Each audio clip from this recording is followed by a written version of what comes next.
Hi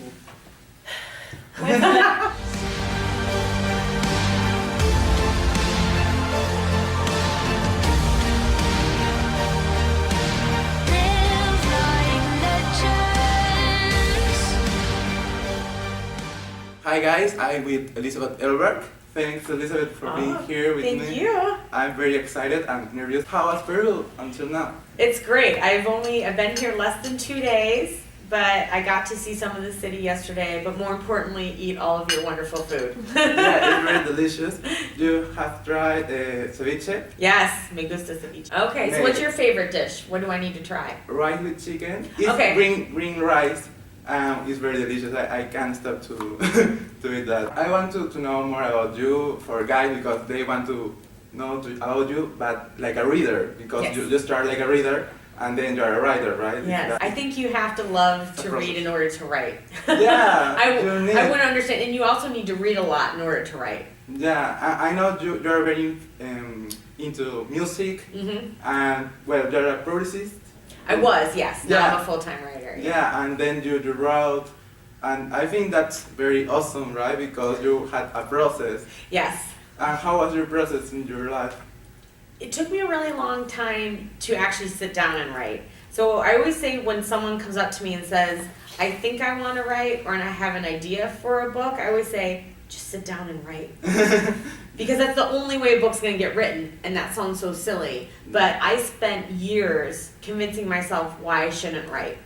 You know, I don't know what I'm doing, no one's going to read it, what if it fails? Instead of actually sitting down and trying to write. And at first it was difficult because you have to build so much, and I thought like, okay, I have this idea about a girl who's going to start a club, I'm going to write a book.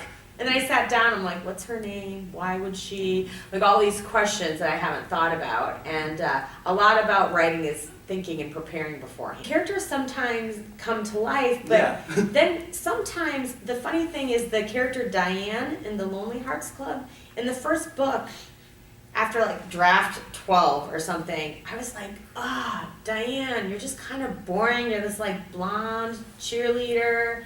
You're not doing much. And then I thought, you know who's in charge of her? And then I thought, have her quit cheerleading, have her become a basketball player, have her do something different. And that was a very freeing moment for me to realize that if the characters aren't doing what I want and it's not working, that I can change them. Yeah. But every once in a while, like a kiss happens sooner than it needs to in a plot. I'm like, you kids need to calm down. Like writing, like, what are you doing? Yeah, I think that's great. Oops. I want to know what are your favorite books and movies? Well, I think I know that are like To Kill a Mockingbird. Oh yeah. I reread that book last summer for the, 5th time because I was trying to decide whether I was going to read her. Yeah, I want to read that book. What about more books that you have like favorites? So I have so many. Pride and Prejudice, Jane Austen, obviously. The Book Thief by Marcus Zusak. I love that book. I love that book too. Oh, it's so good. Yeah, I know him. I'm friends with him. Really, I love Rudy. Yes. Yeah, it's very sweet. I need to reread that book. You know, the problem is there are so many books I want to read again, but there's so many new books waiting for me to read. So if I reread a book, it's a pretty big commitment. Yeah, I just love reading. And then about young adult books, novels, I think that there are The Hunger Games. Oh, I love The Hunger Games, yes, and Harry Potter, those are amazing. I love Harry Potter. I started reading because Harry Potter, I think. Oh, yeah. I got to meet J.K. Rowling a few times. This is when I just start bragging and name dropping, but when I first started as a publicist at Scholastic, it was right before the first Harry Potter book. So got to witness that phenomenon and got to meet her before she became J.K. Rowling. She's just nice, she's really cool. I think so. I love J.K. Rowling, so. Yeah, she's amazing, and I just think she's brilliant. Yeah, she's brilliant. Favorite movies? Oh gosh, so I love music. So one of my favorite movies of all time is Moulin Rouge. It's beautiful. But when I watch it now, I shut it off before, spoiler alert, she dies. The curtain lifts and now everything's great. I'm like, and I'm done. I don't want to see Satine die. I love that. I love Grease. But I also love Star Wars. Mm-hmm. So when I was little, the first Star Wars movies were big, and my brother and I loved them. And so when Force Awakens came out, I was so excited. And I just saw the Ghostbusters movie on my birthday, the new one with the females, and I really liked it. I'm excited about the Wonder Woman movie. It's such a great time to be a girl in the movies. I also love the Bourne movies. So when I come back, the new Jason Bourne, Matt Damon movie will be out. I have a question from a friend that is Fiorella. She's Fiorella. And her question is, what was your inspiration to write a novel using the Beatles concept and a young adult story? Yes. So when I was getting serious about writing a book, you need to have an idea. You need to have an idea that you really like enough to have it be part of your life for so long. And when I was out with a girlfriend who was ignoring me because a guy was talking to her. She's that girl who always, when she gets a boyfriend, you're like, ha, over here. And I was like, I'm gonna write a book about girls who are proud about being single. And so that night when she was ignoring me and the idea for the Lonely Hearts Club came, I was like, okay, the club needs to have a good name. Club, and I'm a Beatles fan, so just Lonely Hearts Club just came right away. And then through the process of working on the book and thinking about the characters, I decided I was going to have the character be named Penny Lane Bloom. Because originally, I was planning on it being 4 girls, and they were going to be Paula, Georgette, I'm going here, and then I was like, that's a little too precious. But I was like, and Jonathan, and then I was like, Ringo. How do you have a female name be Ringo? I was like, I could have it be Rita, and all of a sudden I was like, or I could just have one character be named after a Beatles song. And then the fact her parents were Beatles fanatics kind of came, and then just the Beatles just became a big part of the book.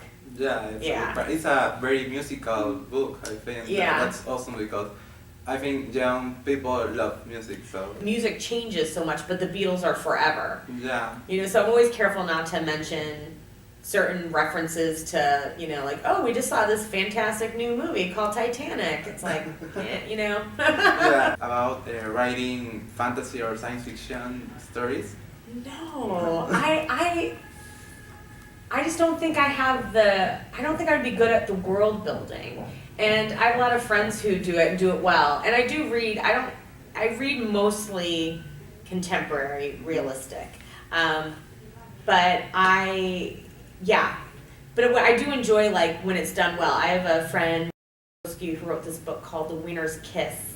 Winner's Curse is the first book. Yeah. Okay, love it. I was very excited when the last book came out, and then I love it so much. The Winner's Curse has a beautiful cover. Oh yeah, all 3 of them have great covers. But here in Spanish, there are the first one. Oh, just the first one's out. We have to wait. Okay. It's very beautiful. They're all 3 are really good. Yeah. The 3rd book I was reading so quickly, so I was freaking out about things. What about your next projects? I know about Shelby Holmes. Shelby Holmes, yeah. For me, it's awesome. A girl that is like Sherlock Holmes, but like a kid. Yeah. So what can you tell us about that? Yeah, I'm very excited for that book.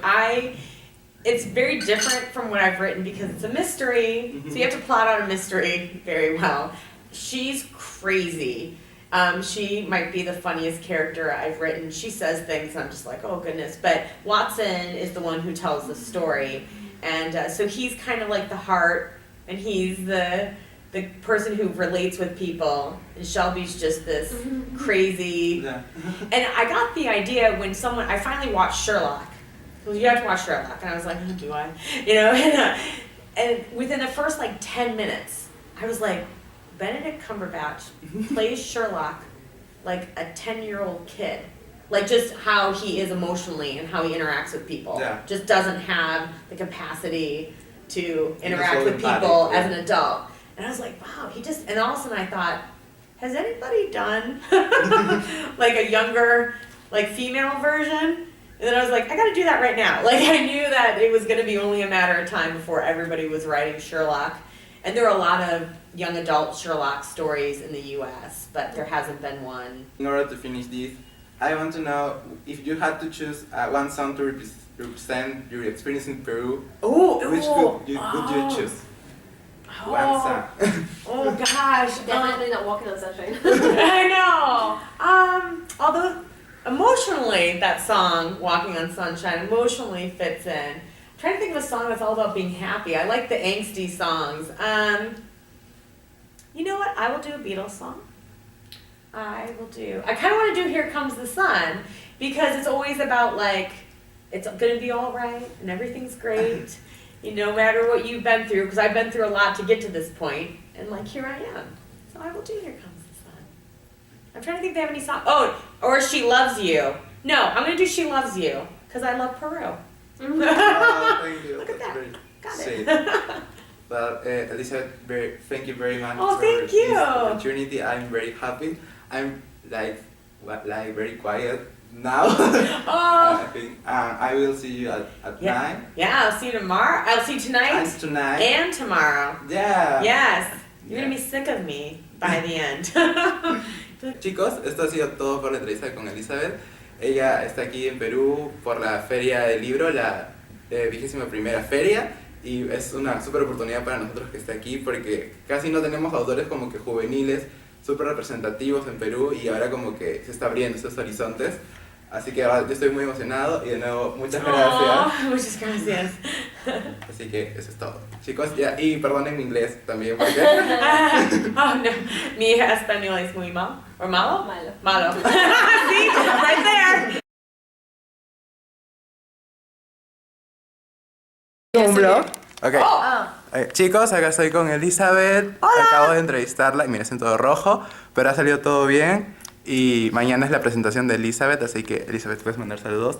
Los Reinos de Aarón. Sí. Hola. Or you say hi? Like, I'm just a disaster. Hola. Mi lectores de Perú.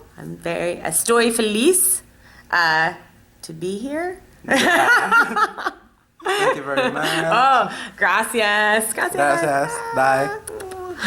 Okay.